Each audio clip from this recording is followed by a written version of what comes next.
Welcome, in front of me is an Alcatel 1X from 2019, and today I'll show you how to enable the power saving mode. So to get started, let's pull down the notification panel, and from here we should find somewhere an icon for the toggle. So let's see, it's on the second page, at least for me, the battery saver.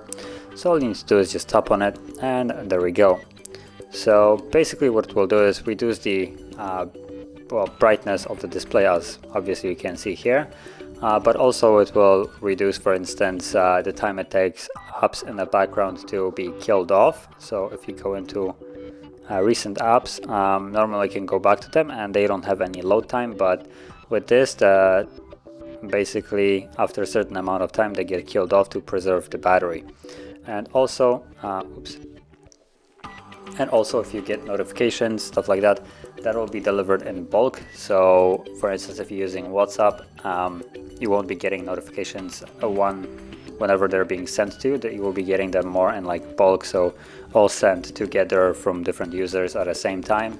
And that is basically because your device will be checking the updates once every so often, just so it doesn't need to constantly search for it. So that is basically how you would enable it. And to disable it, all you need to do is just go back here and tap on the icon again, and it goes back to normal. So if you found this very helpful, don't forget to hit like, subscribe, and thanks for watching.